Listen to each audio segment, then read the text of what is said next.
سامعین سے گزارش ہے کہ ایلیکوینٹ ادب اور ایلیکوینٹ ادب ایکسٹراس میں جتنے بھی مشہور تاریخی ناولز اور فکشنل ناولز کمپلیٹ ہو چکے ہیں اس کا مطالعہ ہمارے پلے لسٹ سیکشن میں کریں اور زیادہ سے زیادہ شیئر کرنے کی کوشش کریں، اور ہم سے رابطہ کرنے کے لیے فیس بک اور ٹویٹر پر فالو کریں۔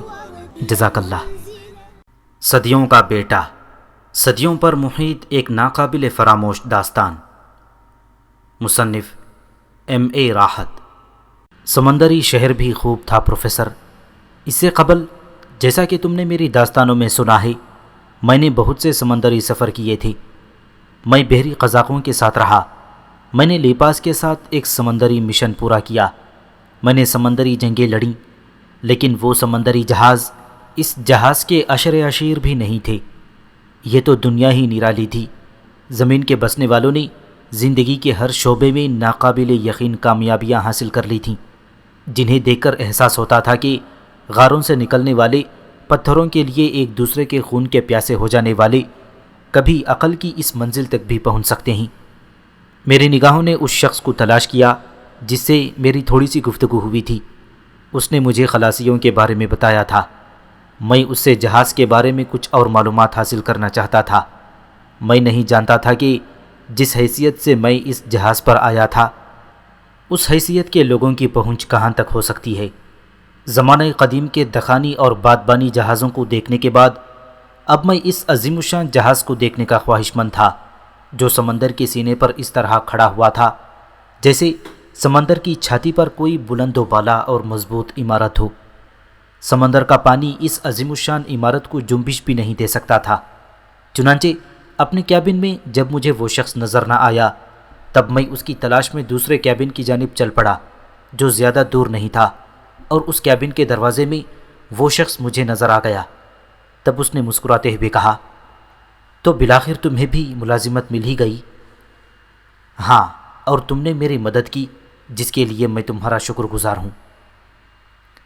بھائی، ہم سب ایک ہی کشتی بلکہ ایک ہی جہاز کے مسافر ہیں۔ یہاں جس کی جو بھی مدد ہو جائے، اور پھر یہ تو کوئی مدد ہی نہیں ہے۔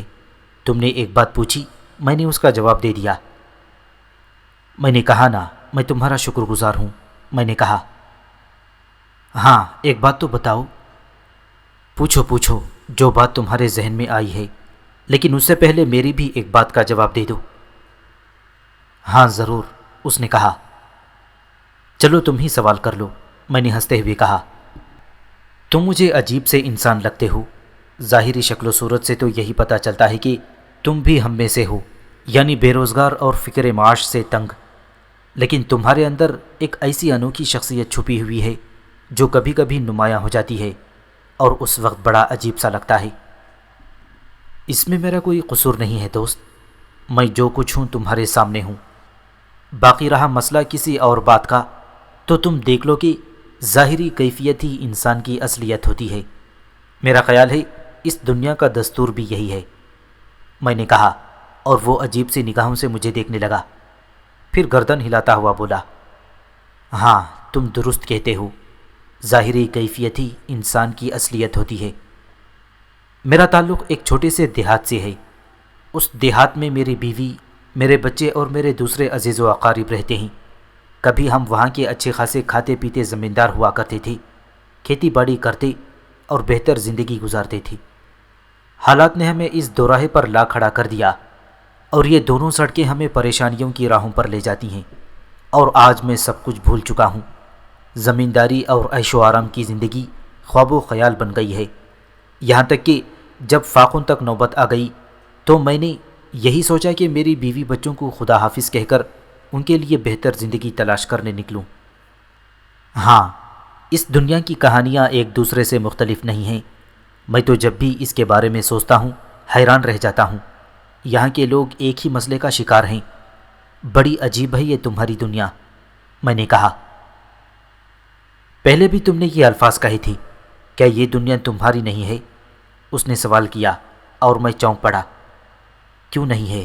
بس یوں لگتا ہے جیسے ہم سب اس زمین پر اجنبی ہوں۔ کبھی کبھی یہ احساس شدت سے ذہن پر مسلط ہو جاتا ہے۔ تم اس بات کا خیال مت کرنا، میں نے سنجیدگی سے کہا۔ تم کیا پوچھنا چاہتے تھے؟ اس نے سوال کیا۔ میں یہ جاننا چاہتا تھا کہ کیا ہم جہاز کے دوسرے حصوں میں بھی گھوم سکتے ہیں یا ہمیں اس بات کی ممانعت ہوگی؟ میرے خیال میں اس کی اجازت نہیں ہے، گو ابھی ہمارے سپرد ہماری ڈیوٹیاں نہیں کی گئی ہیں، لیکن بہر صورت اس پورے جہاز کی نگرانی اور صفائی کا خیال رکھنا ہے۔ ٹھیک ہے، دراصل میں جہاز ہی میں گھومنا چاہتا ہوں، میں نے کہا۔ ایسی جلدی بھی کیا ہے، اور اب تو رات ہو چکی ہے، اب کیا دیکھ سکو گی؟ یوں بھی روشنیاں مخصوص حصوں میں ہیں، باقی جہاز تاریکی میں ڈوبا ہوا ہوگا، اس نے جواب دیا، اور میں نے اس کی بات سے اتفاق بھی کیا۔ تب میں واپس اپنے کیبن میں آ کر اپنی مخصوص جگہ پر لیٹ گیا۔ میرے دوسرے ساتھی بھی دن بھر کی تکلیف سے نڈھال ہو کر آرام کر رہے تھے۔ چونکہ پورے دن بھوکے رہے تھے، اس لیے کھانے کے بعد ان کے بدن تقریباً بے جان ہو گئی تھی۔ چنانچہ میں بھی خاموشی سے آنکھیں بند کر کے لیٹ گیا۔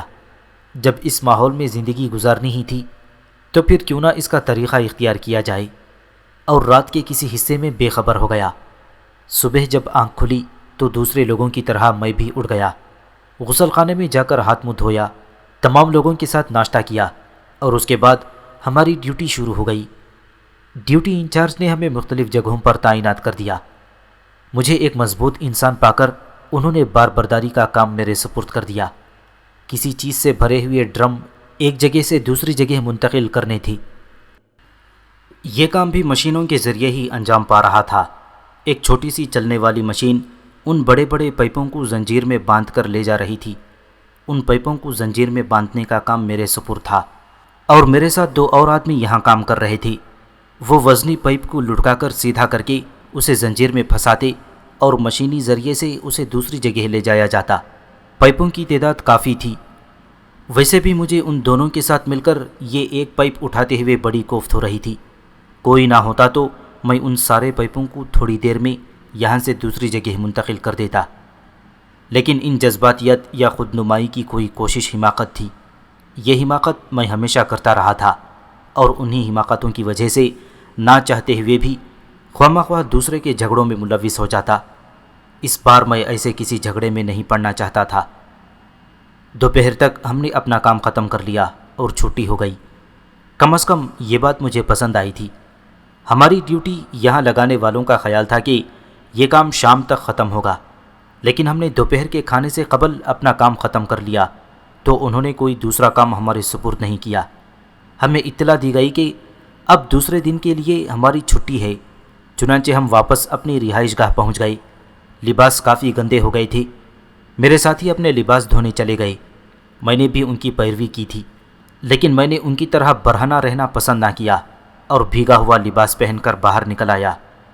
میں اس جہاز کا ایک ایک کونا دیکھنے کا خواہش مند تھا۔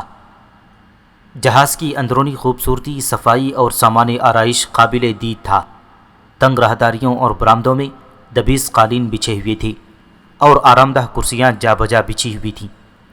شراب کے بڑے بڑے کیبن اور کھیلوں کے کمرے بھی موجود تھے، اور میرے حصے میں جہاز کے سربراہ یعنی کپتان کی رہائش گاہ تھی۔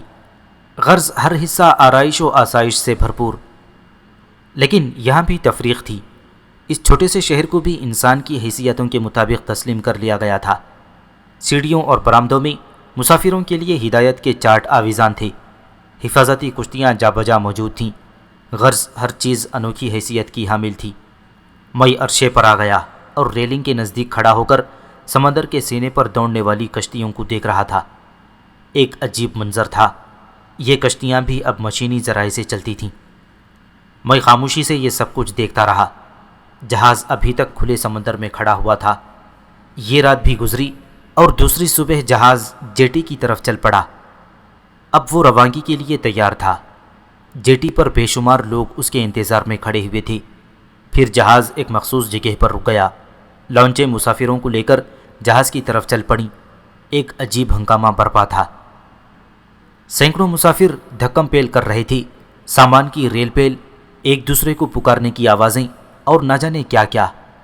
اوپر جہاز پر سوار ہونے والے مسافروں کے کاغذات وغیرہ دیکھے جا رہے تھے اور انہیں جہاز پر آنے کی اجازت دی جا رہی تھی۔ خالی پڑے کیبن بھانت بھانت کے لوگوں سے آباد ہونے لگے۔ عرشہ بھی بھر گیا تھا۔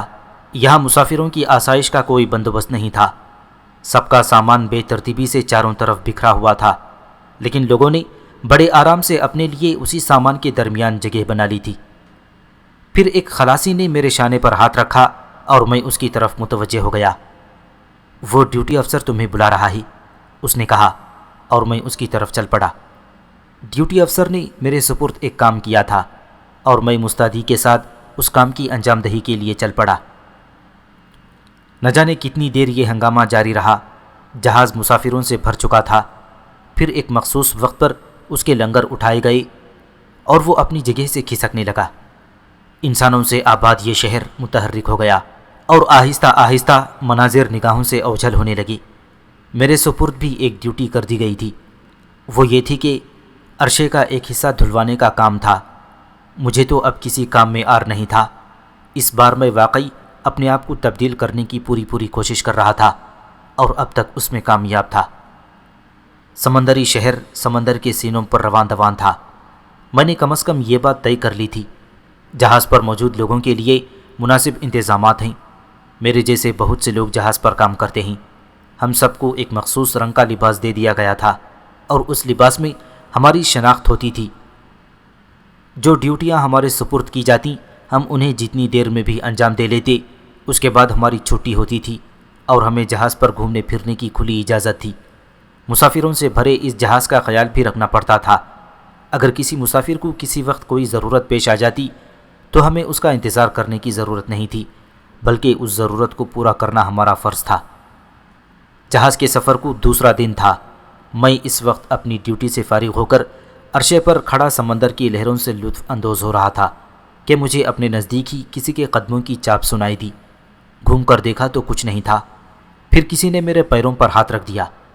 میں نے نیچے دیکھا تو ایک چھوٹی سی بچی کسی گڑیا کی مانند، اس کے سنہرے بال ہوا سے منتشر تھے، انتہائی نفیس لباس پہنے ہوئے تھے۔ اس حلیے میں وہ مجھے بے حد بھلی محسوس ہوئی۔ میرے خیال میں اس کی عمر 11-12 سال سے زیادہ نہیں ہوگی۔ گول مول سی اس گڑیا کو میں نے پسندیدہ نگاہوں سے دیکھا اور گڑیا مجھے دیکھ کر مسکرانے لگی۔ انکل، اس نے بڑی خوبصورت آواز میں مجھے پکارا اور میں نے پیار سے اس کی خوبصورت بالوں پر ہاتھ پھیرا۔ کیا بات ہے بیٹا؟ انکل، یہ جہاز سمندر میں ڈوب تو نہیں جاتا؟ کیوں، ویسے ڈوب بھی جاتا ہے، میں نے کہا۔ تو پھر پانی میں گرنے والے لوگ کیا کرتے ہوں گے؟ وہ بھی ڈوب جاتے ہیں، میں نے کہا۔ تب تو مجھے بڑا ڈر لگتا ہے انکل۔ کیا کسی طرح ایسا نہیں ہو سکتا کہ جہاز نہ ڈوبے؟ اس نے معصومانہ انداز میں سوال کیا اور میں اس کے نزدیک بیٹھ گیا۔ ہاں، ہو سکتا ہے، میں نے جواب دیا۔ اوہ، لیکن کیسے؟ بس ہم اسے ڈوبنے نہیں دیں گے، میں نے اس کا گال تھپ تھپاتے ہوئے کہا اور وہ مسکرانے لگی۔ آپ بہت اچھے ہیں انکل، آپ مجھے دور سے ہی بہت اچھے لگتے تھے، تبھی تو میں آپ کے نزدیک آ گئی تھی۔ اچھا کیا پیاری بچی۔ ویسے تمہارا کیبن کہاں ہے؟ میں نے سوال کیا۔ وہ اس طرف، کیبن نمبر 27، لڑکی نے کہا اور میں نے اس کی جانب دیکھا۔ ایک دراز قامت مرد اور جوان عورت مسکراتے ہوئے دیکھ رہے تھے۔ پھر وہ دونوں آگے بڑھ گئے۔ ہیلو بیبی، کیا باتیں ہو رہی ہیں؟ مرد نے سوال کیا۔ کچھ نہیں ڈیڈی، میں انکل سے پوچھ رہی تھی کہ کیا یہ جہاز ڈوب تو نہیں سکتا؟ اوف ہو بیبی، تم جب سے جہاز پر سوار ہوئی ہو تمہارے ذہن میں یہی خیال گردش کر رہا ہے؟ بیٹے، جہاز نہیں ڈوبے گا، بالکل نہیں ڈوبے گا، اور اگر ڈوبے گا تو تمہارے انکل اسے بچا لیں گے، مرد نے میری طرف اشارہ کرتے ہوئے کہا اور میں مسکرانے لگا۔ چلو میرے ساتھ۔ نہیں ڈیڈی، پلیز، میں انکل سے باتیں کروں گی۔ کیوں انکل، آپ مجھ سے باتیں کریں گے نا؟ ہاں، میں نے جواب دیا۔ بڑا سکون محسوس ہوا تھا اس بچی کی باتوں میں۔ انسان کے اس رخ پر میں نے غور نہیں کیا تھا۔ چھوٹی سی عمر کی معصومیت سے ابھی تک میرا کوئی واسطہ نہیں پڑا تھا۔ بھرے بھرے بدن کی مالک بچی مجھے واقعی بہت پیاری لگی تھی۔ آپ اس جہاز پر کام کرتے ہیں نا؟ ہاں، میں نے جواب دیا۔ تو آپ اکثر سمندر میں رہتے ہوں گے؟ ہاں، ظاہر ہے۔ جہاز ڈوبتے تو نہیں انکل؟ تمہارے ذہن میں یہ خیال بار بار کیوں آتا ہے کہ جہاز ڈوب جائے گا؟ میں نے سوال کیا اور لڑکی کسی سوچ میں گم ہو گئی۔ پھر بولی، آپ کو بتا دوں انکل، لیکن وعدہ کریں کہ کسی کو نہیں بتائیں گے۔ چلو ٹھیک ہے، میں وعدہ کرتا ہوں کہ کسی کو نہیں بتاؤں گا۔ سینٹ پال میں میرے انکل رہتے تھے، انکل ڈیولنگ، مجھے بہت اچھے لگتے تھے۔ وہاں میری دوست ریشا اور اس کا بھائی چارلز بھی رہتے تھے۔ یہ دونوں میرے بہترین دوست ہیں۔ پچھلی بار جب وہ ہمارے یہاں آئے تھے تو ان سے میری دوستی اور گہری ہو گئی تھی۔ میں نے ان سے وعدہ کیا تھا کہ میں ان کے پاس ضرور آؤں گی۔ اس بار جب میرے ڈیڈی اور ممی نے پروگرام بنایا تو میں بہت خوش ہوئی۔ پہلے ہوائی جہاز سے سفر کا ارادہ تھا، پھر یہ طے کیا گیا کہ ایک مخصوص علاقے تک سمندری سفر کیا جائے اور اس کے بعد سیر و تفریح کرتے ہوئے ہم سینٹ پال پہنچیں گے۔ اس طرح ہم کئی ملک دیکھتے ہوئے جائیں گے۔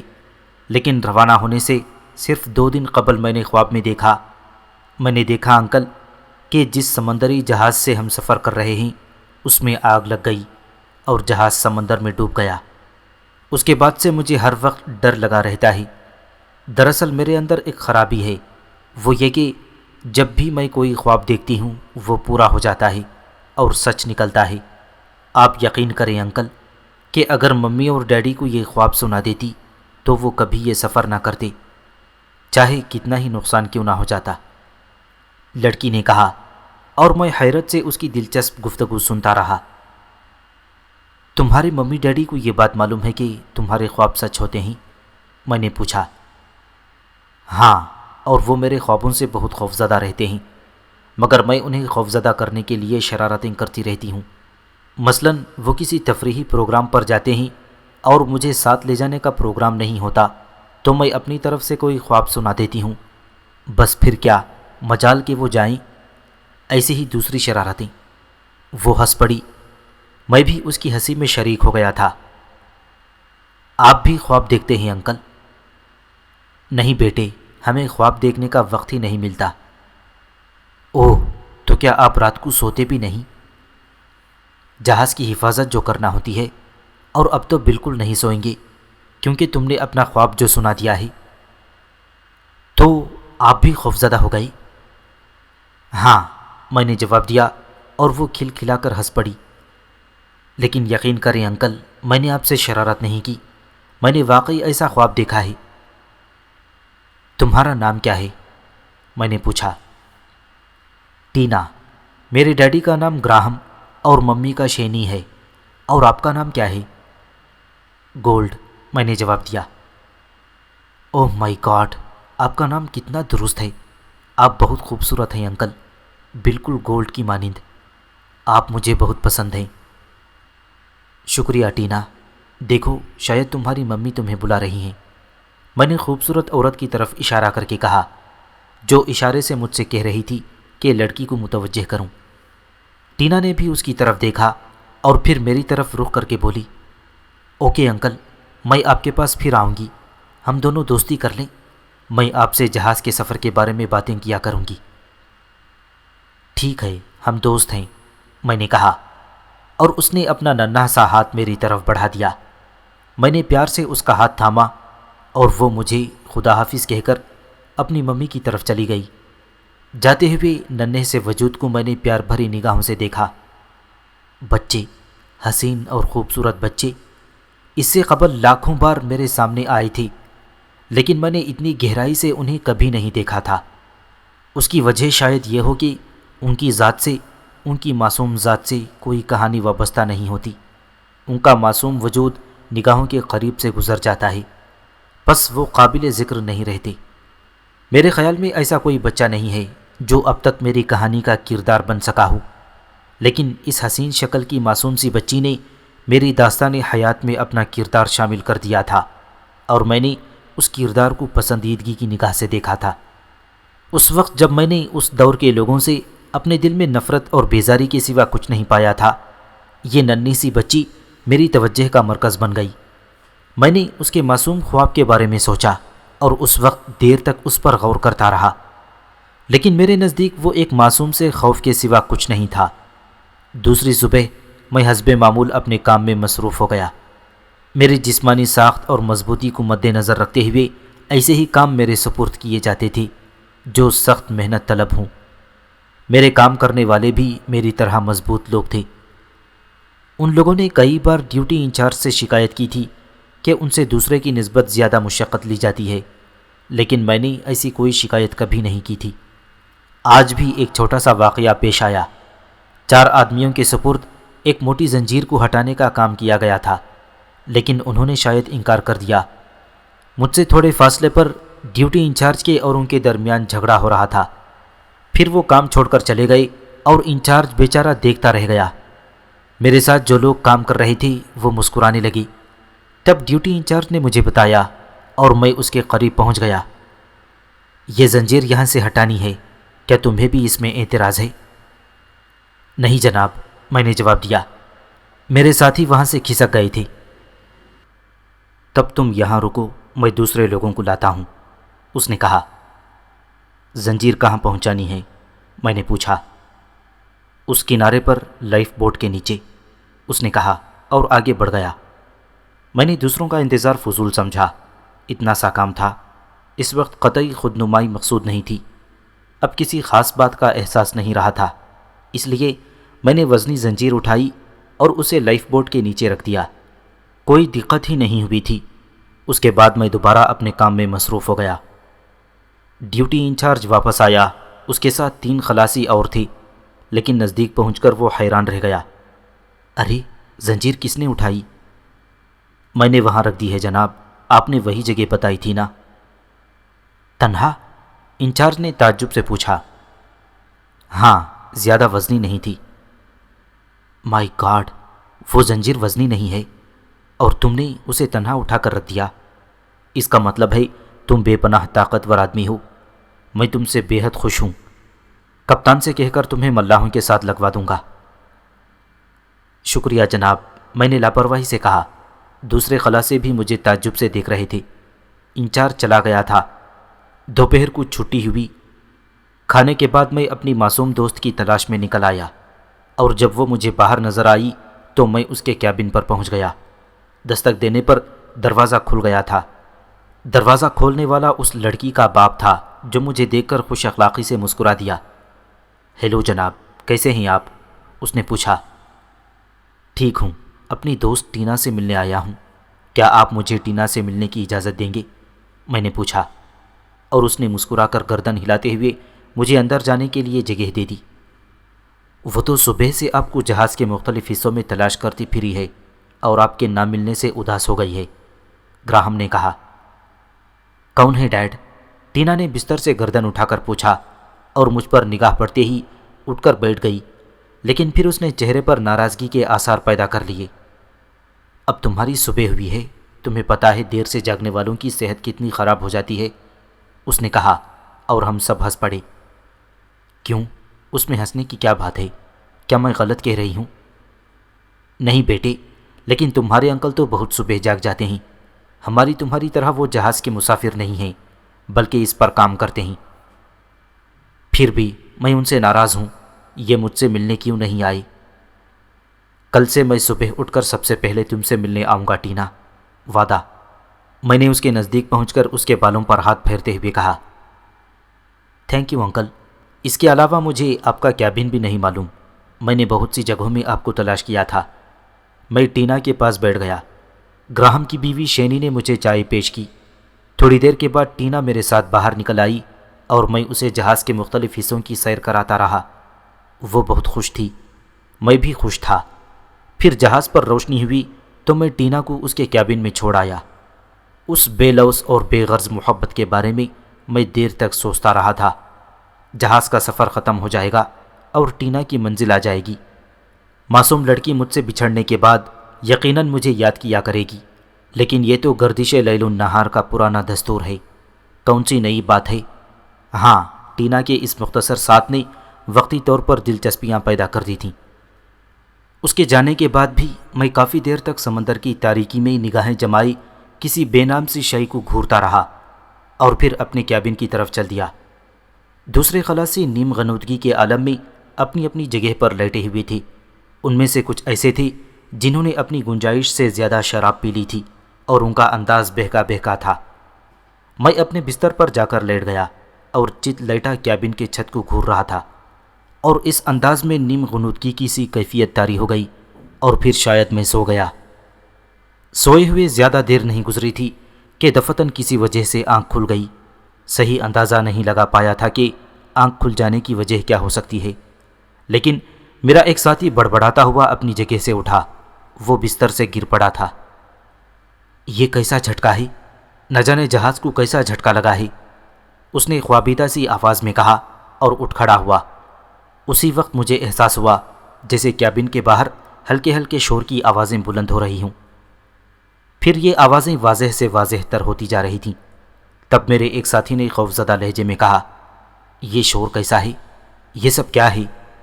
میں شور کی آوازیں سن کر اب ذہنی طور پر پوری طرح تیار ہو گیا تھا۔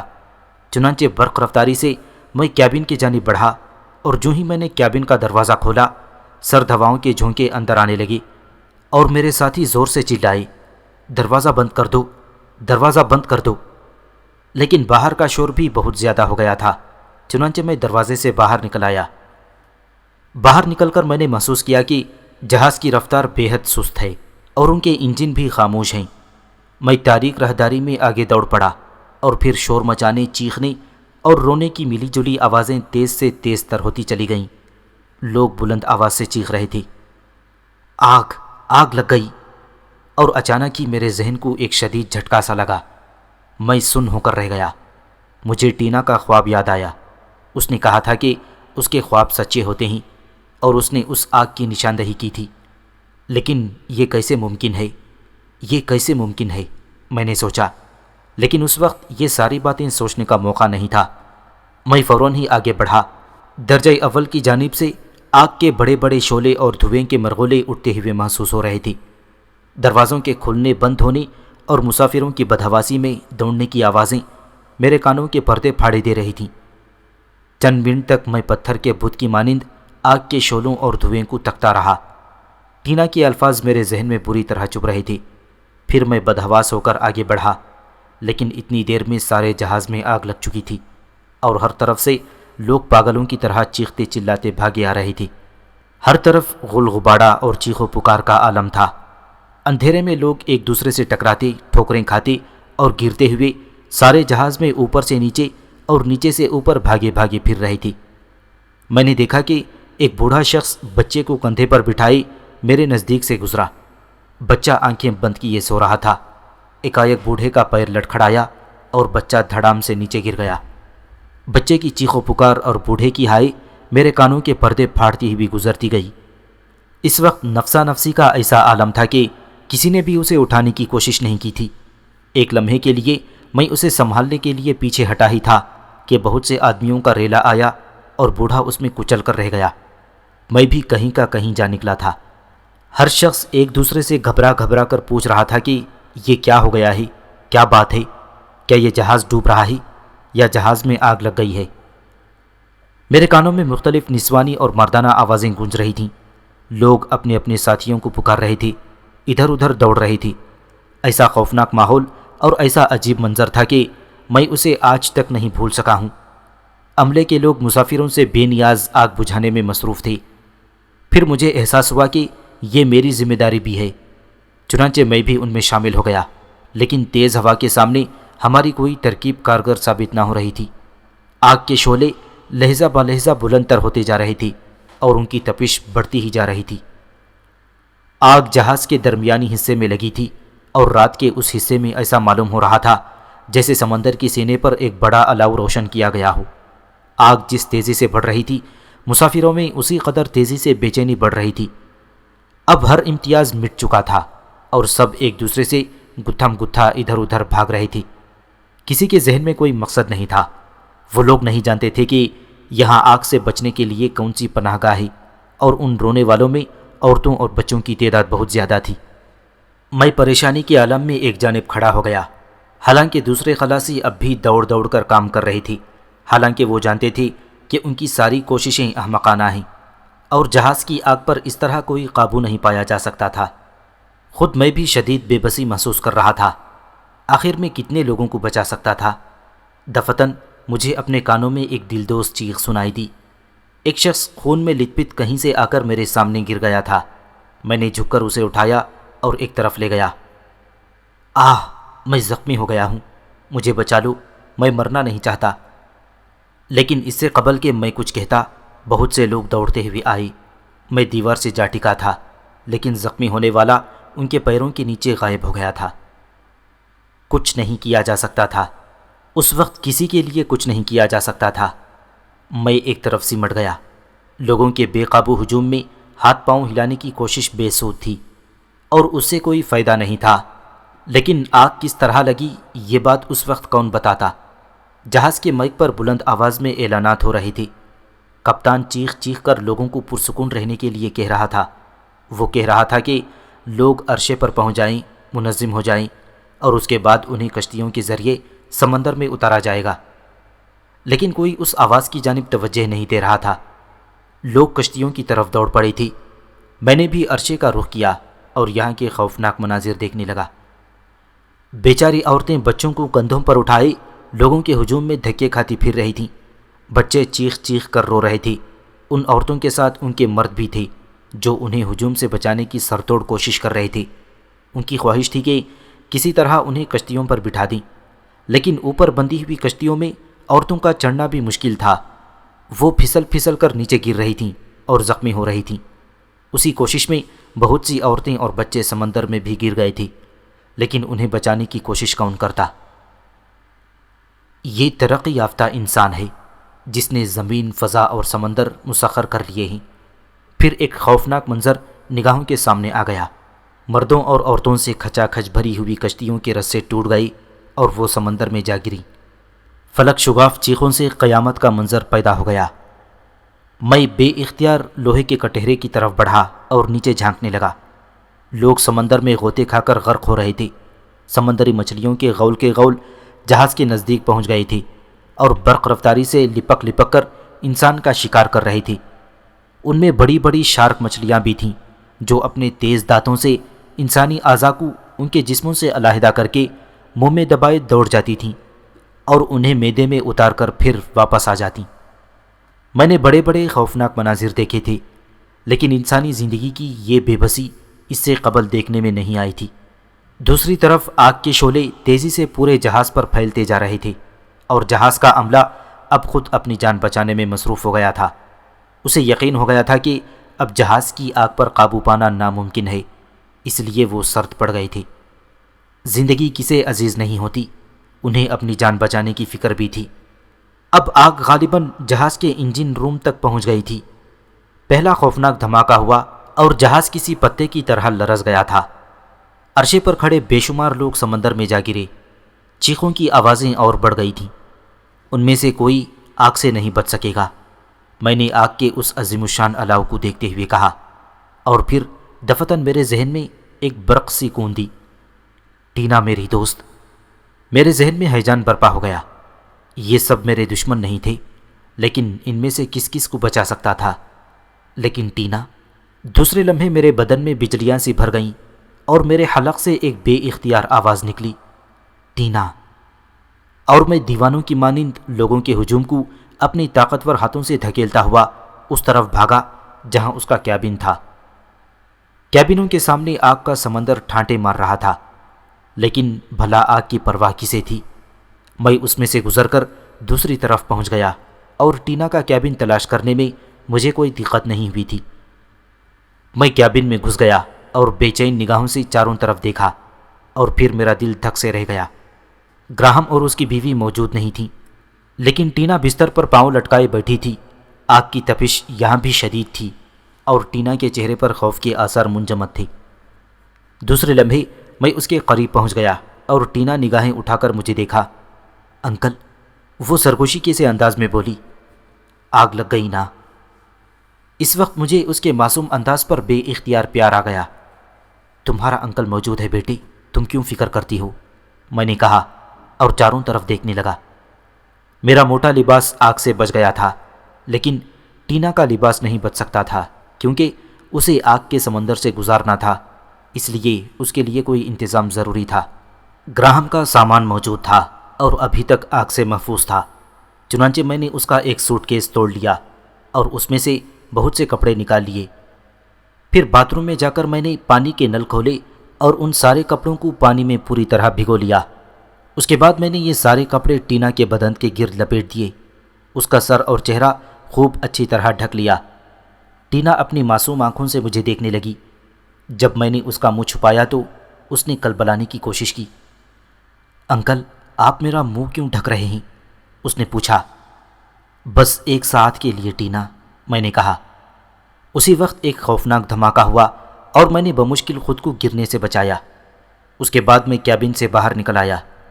آگ اب پورے جہاز کو لپیٹ میں لے چکی تھی۔ میں اترنے لگا۔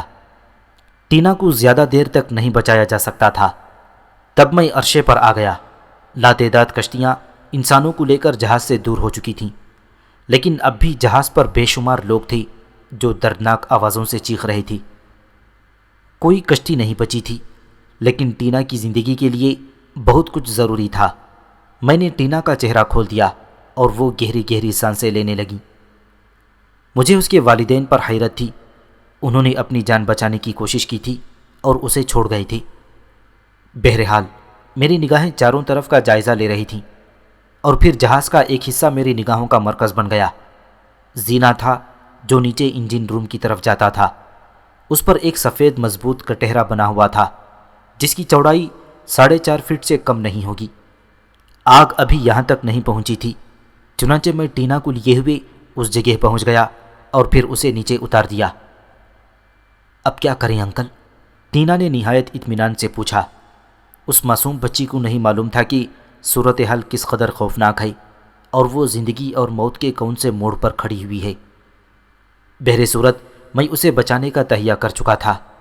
دوسرے لمحے میں نے تختے پر دونوں ہاتھ رکھ دیے اور پھر نیچے ہٹ کر ایک زوردار لات اس میں رسید کی۔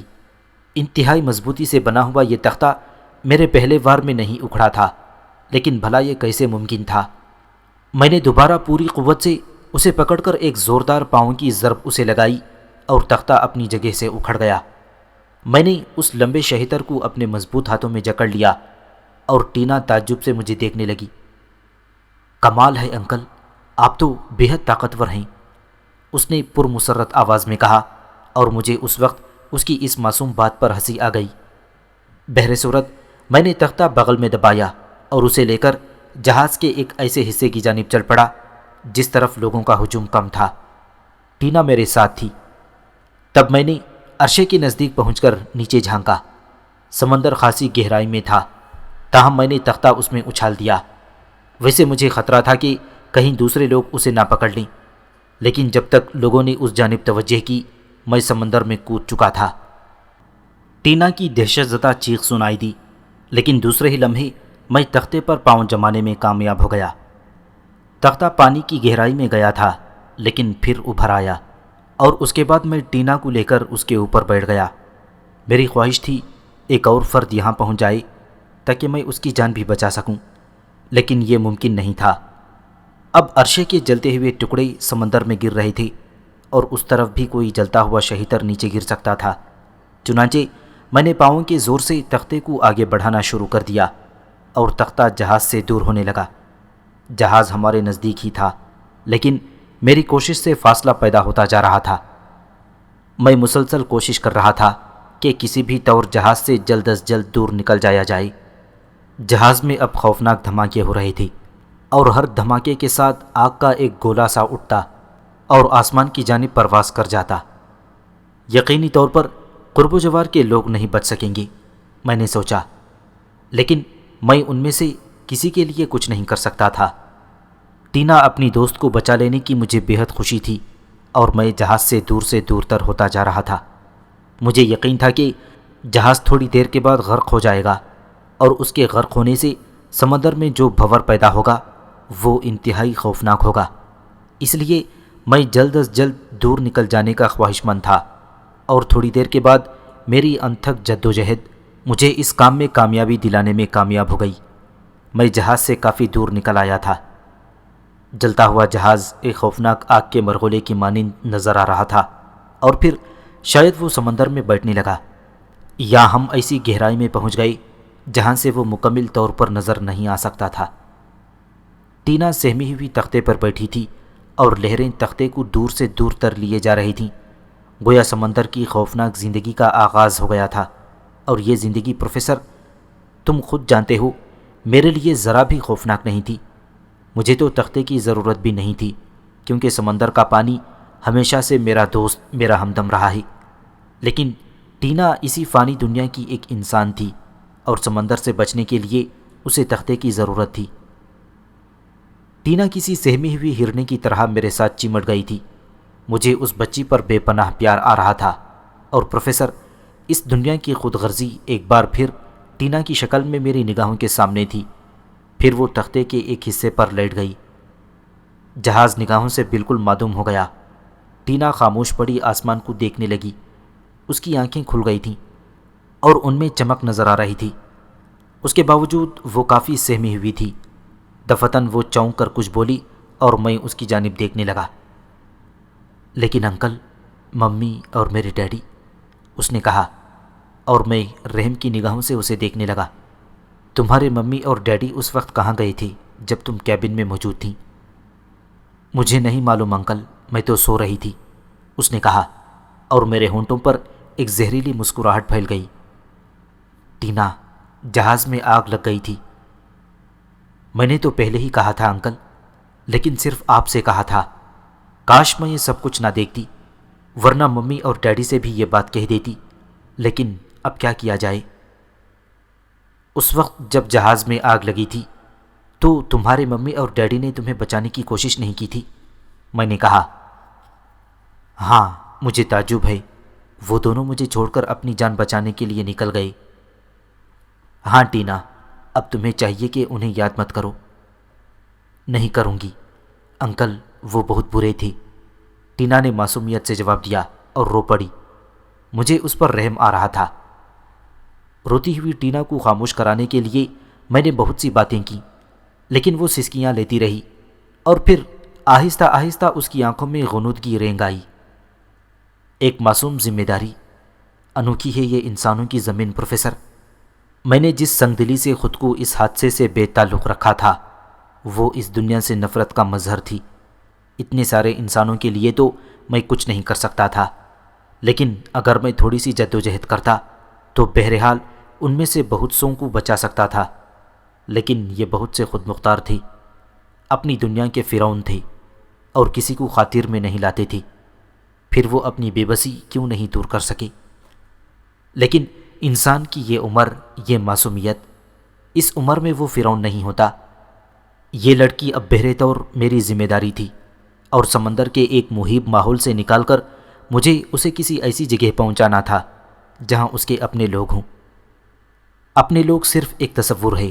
اس کے والدین بھی اس کے اپنے نہیں تھے، اپنی جان بچانے نکل گئے، اور اس کی معصومیت بھول گئی، جل کر راکھ ہو جاتی، رو دھو لیتے، خاموش ہو جاتے، بھول جاتی خود انہوں نے اس کے لیے کیا کیا۔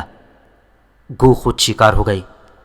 میں نے گردن جھٹکی اور آسمان کی جانب دیکھنے لگا۔ بادل چھائے ہوئے تھے، اس لیے ستاروں کے ساتھ شب بصری بھی نہیں ہو سکتی تھی۔ میں نے تختے کا جائزہ لیا۔ سمندر پر اطمینان سے تیر رہا تھا، اور پانی کے ہچکولوں سے ٹینا کا بدن بھی ہل رہا تھا۔ تب میں نے ان کپڑوں کا جائزہ لیا جن میں لپیٹ کر اسے آگ سے نکال کر لایا تھا۔ اس وقت یہ کپڑے بہت غنیمت معلوم ہوئے، اور میں انہیں کوریدنے لگا۔ پھر موٹی اور لمبی پٹیاں پھاڑ کر میں نے اس طرح تختے کے دونوں جانب کی کہ ان کی روک بن سکے، اور ٹینا کسی ہچکولے سے سمندر میں نہ گر پڑے۔ اس کام سے فارغ ہو کر میں اطمینان سے تختے پر بیٹھ گیا۔ سمندر پرسکون تھا، ہوا البتہ سرد چل رہی تھی اور بے حد بھلی لگ رہی تھی، لیکن ٹینا کا کمزور بدن اس سردی کو برداشت نہیں کر سکتا تھا۔ چنانچہ میں نے باقی کپڑوں سے اس کا بدن ڈھک دیا، اور وہ اس وقت تک بے خبر سوتی رہی جب تک سورج کی کرنیں اس کے بدن سے نہ چبھنے لگیں۔ اس نے آنکھیں کھول دیں اور متوحش نگاہوں سے چاروں طرف دیکھتی رہی، پھر زور سے چیخ ماری، ممی، اور اٹھ کر بیٹھ گئی۔ میں اس کے نزدیک ہی تھا، چنانچہ میں نے اس کا شانہ پکڑ لیا۔ ٹینا، اور اس نے میری طرف سہمی ہوئی نگاہوں سے دیکھا۔ انکل، وہ مجھ سے چمٹ گئی۔ غالباً اسے گزرے ہوئے واقعات یاد آ گئے تھے۔ تمہیں انہیں بھولنا ہوگا۔ مگر انکل، اب ہم کیا کریں گے؟ اس تختے پر سفر کرتے ہوئے بالآخر کہیں پہنچ جائیں گے۔ میں تمہیں کوئی تکلیف نہیں ہونے دوں گا ٹینا۔ پھر ہم کوشش کریں گے کہ کسی ایسی جگہ پہنچ جائیں۔ ارے ہاں، تم نے کون سی جگہ بتائی تھی جہاں تم جا رہی تھیں؟ سینٹ پال، وہ جلدی سے بولی۔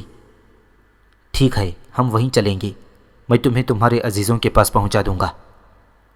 شکریہ انکل، مگر مجھے ممی اور ڈیڈی بہت یاد آئیں گے۔ اس کی آنکھوں سے پھر آنسو نکل پڑے تھے۔ تھوڑے دن تک ایسا ہوگا ٹینا، پھر تمہارا دل دوستوں میں بہل جائے گا۔ ہاں، ریشا اور چارلز بڑے اچھے دوست ہیں، وہ روتے ہوئے مسکرا دی، اور میں نے رخ دوسری طرف بدل لیا تھا۔ مجھے سخت ذہنی کوفت ہوتی تھی۔ سمندری سفر جاری تھا۔ میں نہیں جانتا تھا ہم کس طرف جا رہے ہیں۔ مجھے یہ بھی معلوم نہیں تھا کہ کوئی زمین ملے گی بھی یا نہیں۔ بہت سے مسائل کھڑے ہو گئے تھے۔ ٹینا کی زندگی کے لیے بہت سی چیزیں ضروری تھیں، اور یہاں کچھ بھی نہیں تھا۔ پھر سورج چھپ گیا اور بادلوں نے آسمان ڈھک لیا۔ اس طرح دھوپ کی تپش سے نجات مل گئی۔ لیکن ٹینا کو اب بھوک لگنے لگی تھی۔ وہ خشک ہونٹوں پر زبان پھیر رہی تھی، لیکن معصوم ٹینا نے مجھ سے بھوک کی شکایت نہیں کی تھی۔ میں دیر تک سوچتا رہا۔ اس وقت میں سمندری مچھلیوں کے علاوہ اسے کچھ اور نہیں پیش کر سکتا تھا۔ مچھلیاں تو میں قبر کی گہرائیوں سے بھی نکال سکتا تھا، لیکن جدید دور کی پروردہ اس لڑکی کے حلق سے کچا گوشت نہیں اتر سکتا تھا۔ اس کے لیے کیا کروں؟ ظاہر ہے گوشت بھوننے کا میرے پاس کوئی ذریعہ نہیں تھا۔ میں نے مسکراتی نگاہوں سے ٹینا کی طرف دیکھا اور بولا، تم بڑی خاموش لڑکی ہو، تم نے کبھی کہانیاں نہیں سنی اور پڑھی ہیں؟ بے شمار، اس نے جواب دیا۔ تب مجھے کوئی کہانی سناؤ۔ کیا تمہیں وہ کہانی یاد ہے جس میں ایک ننھی جل پری اپنے والدین سے ناراض ہو کر سطح سمندر پر آ گئی تھی اور پھر اس نے ایک طویل عرصہ وہیں گزارا؟ نہیں انکل، میں نے وہ کہانی نہیں سنی۔ میری اس بات سے ٹینا کی آنکھوں کی چمک واپس آ گئی۔ آہ، بڑی دلچسپ کہانی ہے۔ ننھی جل پری اپنے والدین سے سخت ناراض ہو گئی تھی، اور اس نے فیصلہ کر لیا تھا کہ وہ سمندر کے نیچے کبھی نہیں جائے گی۔ خوب، تو پھر؟ ٹینا نے پوچھا۔ بس وہ لکڑی کی ایک چھوٹی سی بدنما کشتی میں بیٹھ کر سمندر کے سینے پر سفر کرتی رہی۔ اس کے ساتھ اس کا مضبوط ساتھی ہوفا بھی تھا۔ کیا وہ آپ کی طرح مضبوط تھا انکل؟ ٹینا نے پوچھا۔ ہاں، یہی سمجھ لو۔ اور ٹینا جل پری بالکل تمہاری طرح تھی۔ کمال ہے۔ پھر کیا ہوا انکل؟ بس جل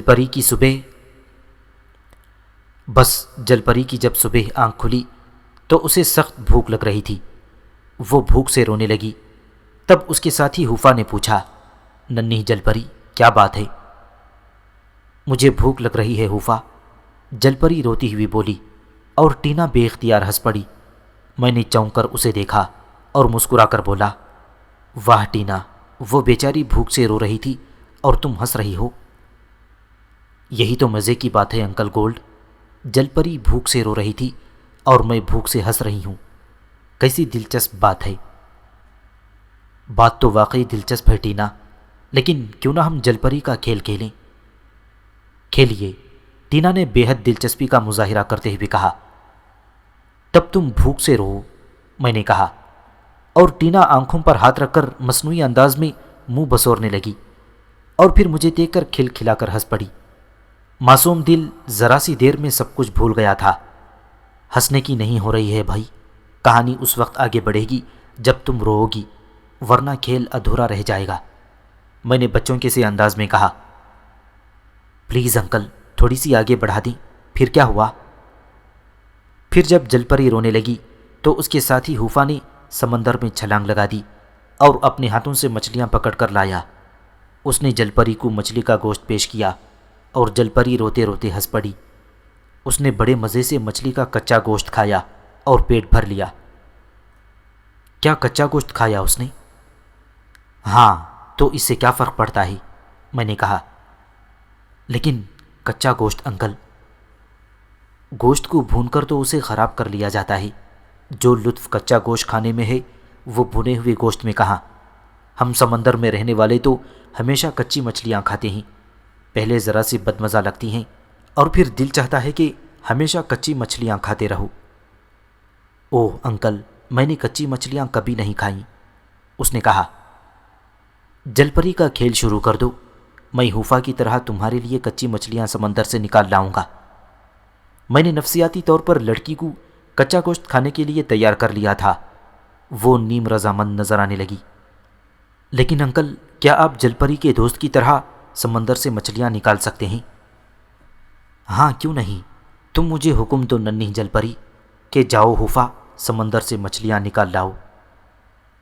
حفا، میں بھوکی ہوں، مجھے سمندر سے مچھلیاں نکال کر کھلاؤ، ٹینا نے کہا، اور دوسرے لمحے میں نے قمیض اتار کر سمندر میں چھلانگ لگا دی اور سمندر کی گہرائیوں میں اترتا چلا گیا۔ میری آنکھیں تیزی سے سمندر میں مچھلیاں تلاش کر رہی تھیں۔ تب میں نے مچھلیوں کے ایک غول کو دیکھا اور برق کی طرح اس پر کوندا۔ میں نے 2 بڑی مچھلیاں ہاتھوں میں پکڑی اور اوپر بلند ہونے لگا۔ مچھلیاں میرے ہاتھوں میں سخت جدوجہد کر رہی تھیں، لیکن میں انہیں لے کر تختے کے نزدیک پہنچ گیا۔ ٹینا خوشی سے اچھل پڑی تھی۔ آہ انکل، آپ تو واقعی حفا کی طرح بہادر ہیں۔ واقعی انکل، بڑے تعجب کی بات ہے۔ بھائی، کھیل خراب مت کرو، اب مجھے کہو کہ حفا مچھلیوں کا گوشت پیش کرو، میں نے کہا، اور ٹینا نے میرے کہے ہوئے جملے دہرائے۔ کچی مچھلی کا گوشت کھاتے ہوئے ٹینا کو کئی بار ابکائی آئیں، لیکن اس نے خود بھی اس کے ساتھ کچی مچھلی کھائی اور بہرحال کسی نہ کسی طرح وہ اس کے معدے میں اتر ہی گئی۔ ٹینا ہولے ہولے منہ بناتی رہی، لیکن میری باتوں سے اس پر سے یہ اثر بھی زائل ہو گیا۔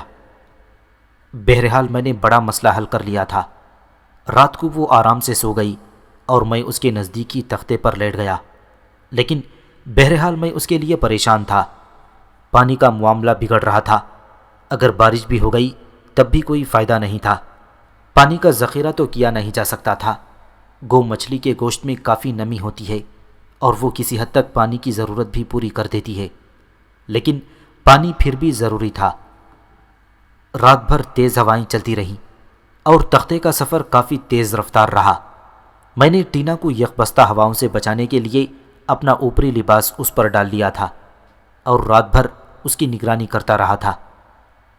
صبح کو وہ بشاش تھی، مجھے دیکھ کر مسکراتی ہوئی بولی، حفا، ہمارے لیے مچھلیاں لاؤ۔ ابھی لایا ننھی جل پری، میں نے کہا، اور چند ساعت کے بعد پانی میں اتر گیا۔ سمندر سے مچھلیاں حاصل کرنا کوئی مشکل کام نہیں تھا۔ چند ہی ساعت کے بعد میں مچھلیاں لے کر تختے پر پہنچ گیا۔ کل کی نسبت آج ٹینا نے مچھلیاں آرام سے کھائیں، پھر وہ مسکرانے لگی اور پھر کسی خیال سے چونک پڑی۔ انکل، اس کی آواز میں ایک عجیب سی خوف کی لرزش تھی۔ ہاں، کیا ہوا؟ رات کو میں نے پھر ایک خواب دیکھا ہے۔ اوہ، کیا خواب تھا؟ یہی جگہ تھی، لیکن پھر سمندر سے سیاہ رنگ کے ایک خطرناک جانور نے سر نکالا اور انکل، سمندر کا پانی زور زور سے اچھلنے لگا۔ ہم دونوں سمندر میں گر پڑی، لیکن انکل پھر ہم کسی زمین پر پہنچ گئے، درختوں والی زمین۔ بس انکل، یہاں تک خواب دیکھا تھا۔ اور تمہارے خواب سچے ہوتے ہیں، میں نے مسکراتے ہوئے لہجے میں کہا۔ بس کیا بتاؤں انکل، لیکن جہاز میں آگ ضرور لگ گئی تھی۔ پھر وہ خاموش ہو گئی۔ میرے ذہن میں عجیب سے تاثرات تھے۔ بہرحال خوفزدہ ہونے کا تو کوئی تصور ہی نہیں تھا۔ ہاں، تھوڑا سا تردد ہوا تھا، تو صرف ٹینا کی وجہ سے۔ اس بچی سے میں واقعی محبت کرنے لگا تھا۔ پورا دن گزر گیا، اس کی دلچسپی کے لیے اس سے ہزاروں باتیں کیں اور وہ دن بھر ہنسی خوشی رہی تھی۔ پھر رات ہو گئی، آسمان صاف تھا، ستارے نکل آئے تھے۔ ٹینا بھی خلاف معمول جاگتی رہی۔ پھر سمندر پر چاندنی پھیل گئی اور ٹینا چمکدار لہروں کو دیکھنے لگی۔ وہ مسکرا رہی تھی۔ میں تو خود کو واقعی جل پری سمجھنے لگی ہوں انکل۔ تم ہو ہی جل پری، میں نے کہا، اور آپ حفا ہیں۔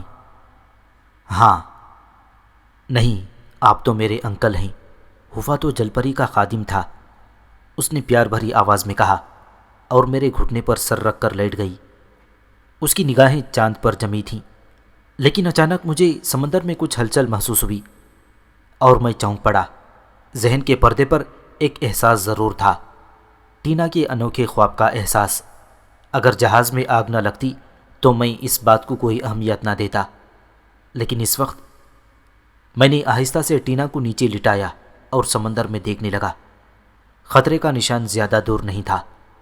شارک کی دم سمندر میں کسی بادبان کی مانند اٹھی ہوئی تھی، اور اٹھی ہوئی دم کی جسامت سے شارک کی جسامت کا پتہ چلتا تھا۔ دوسرے لمحے میں نے ٹینا کو ہوشیار کیا۔ ٹینا، سمندر کا سیاہ جانور آ گیا ہے، تم یہ بندشیں مضبوطی سے پکڑ لو۔ ننھی جل پری کے سامنے بھی ایسا ہی ایک عفریت آ گیا تھا جسے ہوفا نے ہلاک کر دیا، لیکن اس دوران جل پری نے بہادری سے اپنی حفاظت کی۔ مگر انکل، وہ کیا ہے؟ ٹینا نے پوچھا، اور میں نے سمندر میں چھلانگ لگا دی۔ شارک کو میں تختے تک پہنچنے سے پہلے ہی روکنا چاہتا تھا۔ خونخوار مچھلی جسامت میں اتنی بڑی تھی کہ مجھے سخت تعجب ہوا۔ شارک مچھلیاں عموماً اتنی بڑی نہیں ہوتیں۔